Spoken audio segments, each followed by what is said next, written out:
Merci, Monsieur Perru. La parole est à Monsieur Vallot pour la Nouvelle Gauche et pour 5 minutes.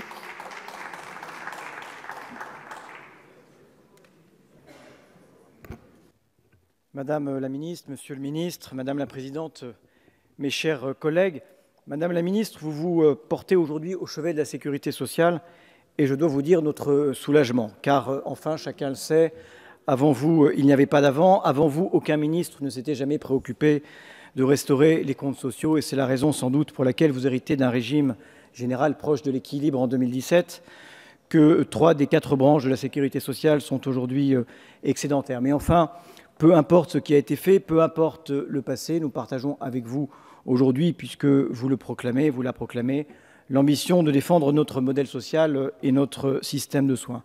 Mais nous sommes convaincus qu'il est possible de rétablir les comptes sociaux en créant des droits nouveaux, en réduisant les restes à charge, sans des remboursements, ni franchise, ni hausse du forfait hospitalier. C'est sans doute là que se révèlent nos désaccords.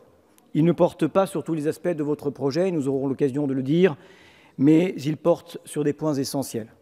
Ce PLFSS, Madame la ministre, est pour nous le deuxième acte d'un budget en faveur des plus favorisés de nos concitoyens. Vous avez une conception très élastique de la cordée. Il y a ceux qui grimpent et ceux qui restent en bas. La suppression de l'ISF, l'instauration d'une flat tax, c'est tout de suite. La revalorisation des allocations, la suppression des cotisations salariales ou de la taxe d'habitation, c'est pour plus tard ou c'est sur plusieurs années. Les promesses tenues, c'est pour les plus riches. Les promesses reportées ou non tenues, c'est pour le plus grand nombre, c'est pour les plus modestes. La prime d'activité ne sera pas augmentée de 50%, les heures supplémentaires ne seront pas défiscalisées, le remboursement à 100% d'un certain nombre de prothèses, c'est pour plus tard. Et que dire de la suppression de la PAJE pour 150 000 familles ou de la révision des modalités de calcul de l'AAH. Madame la ministre, l'ordre de vos priorités est bien singulier et vous avez une curieuse conception de la justice. Madame la ministre, ce projet nous inquiète à plusieurs égards. Nous sommes inquiets parce que l'augmentation de la CSG fera 8 millions de perdants parmi les retraités que vous tenez pour des privilégiés dès 1 489 € par mois. Nous sommes inquiets parce que l'augmentation de la CSG des fonctionnaires sera seulement compensée là où leur était promise une augmentation de leur pouvoir d'achat. Nous regrettons que vous teniez nos fonctionnaires, les vôtres, Madame la ministre, qui travaillent avec acharnement pour des travailleurs improductifs. Nous sommes inquiets parce que, d'une manière générale, votre hausse du pouvoir d'achat est en trompe-l'œil. L'étude d'impact que le gouvernement produit lui-même dans l'annexe 10 au PLFSS le dit sans phare, je cite, « Ce qui est visé, c'est un ajustement à la baisse des salaires bruts et donc une baisse du coût du travail. » Le gouvernement fait, sans le dire, le pari cynique que les salaires n'augmenteront pas dans les années à venir et je souhaite bon courage à ceux des représentants des salariés qui auront à conduire dans les mois à venir les négociations salariales annuelles. Nous sommes inquiets du report sine-die du tiers payant qui obligera encore longtemps trop de nos concitoyens à arbitrer entre se soigner et manger, entre se soigner et se vêtir, entre se soigner et se loger.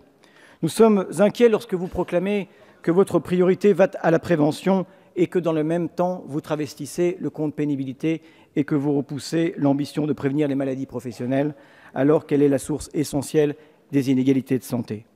Nous sommes inquiets parce que la situation de l'hôpital est critique, que son activité augmente de 2% par an en volume, que les poches de productivité sont bien vides et que l'ONDAM, avec une prévision d'inflation de 1,2%, est en réalité bien plus défavorable que les années passées.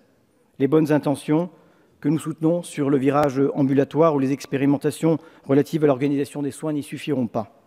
Il est à craindre une dégradation de la qualité des soins et des conditions de travail à l'hôpital. Nous sommes inquiets de l'évolution de l'emploi hospitalier et que dire de la situation de nos EHPAD, déjà violemment frappés par la suppression aveugle et idéologique des emplois aidés et qui appellent aujourd'hui à l'aide. Nous sommes inquiets parce que cette cure d'austérité à l'hôpital annonce des déremboursements que vous inaugurez déjà avec la hausse du forfait hospitalier, une taxe pour les plus malades, une taxe pour les plus pauvres, qui suffiront des hausses de complémentaires pour autant qu'ils en aient une. Nous sommes inquiets enfin quant à l'évolution des relations financières entre l'État et la sécurité sociale et nous craignons que vous vous apprêtiez à piller les comptes sociaux pour réduire le déficit de l'État, pour financer quelques cadeaux fiscaux À la fin du quinquennat, ce sont 25 milliards qui pourraient être siphonnés, alors qu'ils permettraient de créer des milliers de classes de crèches, d'augmenter le taux d'encadrement dans les EHPAD, de réduire leurs coûts pour les résidents ou une revalorisation sérieuse d'un certain nombre de prestations sociales, du RSA ou de la prime d'activité. Voilà, Madame la Ministre, notre sentiment au seuil de l'examen de ce projet. Il ne suffit pas de répéter indéfiniment d'écho en écho les mots d'égalité et de justice qui deviendraient toujours plus ironiques à mesure que s'aggraveraient les inégalités pour que cela survienne. Madame la Ministre, votre projet, en dépit de vos déclarations, en dépit de votre expérience, en dépit de votre talent, manque de cette part de justice et d'humanité qu'on aurait pu attendre de vous. Par votre vision par trop comptable et étriquée du PLFSS, je crains, Madame la Ministre, que vous ne soyez définitivement, totalement, déjà darmanisée. Merci.